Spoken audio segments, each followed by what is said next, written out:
important thing we need to talk about, and you touched on it, is that overnight, out of nowhere, Carlos Correa has signed with the New York Mets, not the San Francisco Giants. That deal fell through because there was an issue with whatever medical examination there was with the Giants. So instead, overnight, the Mets swoop in and sign Carlos Correa to a 12-year deal worth $315 million. Unbelievable. We thought he was going out west. Instead, he's in the Big Apple. And if you look at the odds, the World Series odds are off the board at BetMGM.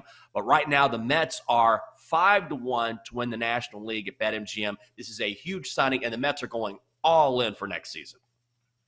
Yeah, but what's the biggest question when you see this? Okay, so he didn't pass the physical with the Giants. How are the Mets going to sign him? Like, did this ailment just magically go away? And for a team that's had some real injury issues with some of their biggest stars, like think of the Mets pitching staff over the past few years. When's the last time Jacob deGrom was like healthy for a whole season? It's been a minute. Right. And it just seems like, I don't know if it's bad luck or what, but injuries have been a big deal for the Mets. So I think that's my biggest question mark. I haven't seen anybody saying what the problem was in his physical with the Giants. But wouldn't that be your biggest question? If one team doesn't want him because of, failing a physical, why would the Mets want him and sign him to a big deal? I would say that whatever it is, that it can't, yes, potentially it could be an issue, but ultimately you don't maybe you do, but how do you hand out more than $300 million if you're really concerned about an injury? Maybe it has something to do with buyer's remorse, but this is a guy who had a great season last year and so showed no signs of injury last year playing for the Twins. Hit 291, 22 home runs, 64 RBI, was injured for a little bit, but came back, finished the season strong. So I can't imagine it would be that big of an issue if the Mets are willing to dole out this kind of money.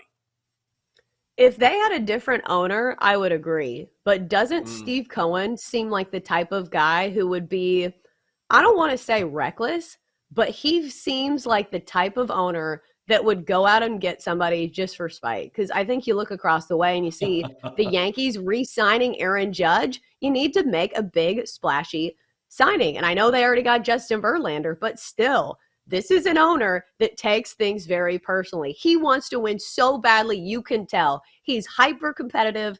So I think that's another added dynamic as well. No, you're right about that. And you mentioned Cohen, who says, quote, "This makes a really big difference. I felt like our pitching was in good shape. We needed one more hitter. This puts us over the top." And Cohen was out in Hawaii, I guess vacationing, and overnight he worked this out with Correa's agent, Scott Boras, who is in on every single mega deal. It feels like they worked this out. So now the Mets have committed more than $800 million this offseason. They obviously brought in Justin Verlander as well, kept some of their big pieces. Boras is just crushing it. He's always right in the middle of this. Anytime there's a big signing, this guy, all these guys are getting paid. Scott Boras is always getting paid.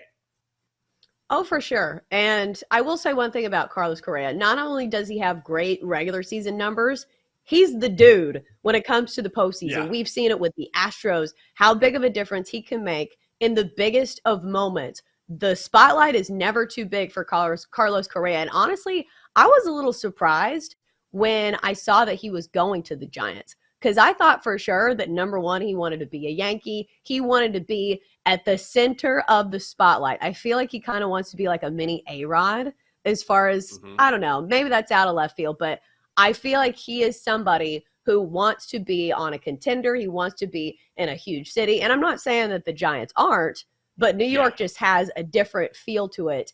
And I feel like he is going to love that type of environment. I guess the big question mark is, can he stay healthy? Because always that is a concern for most people playing on the Mets, the big stars at least. Yeah, I'm curious to see what this health issue is, medical issue, whatever it is. I'm sure it'll come out over the next few days, but clearly not enough for the Mets to say no.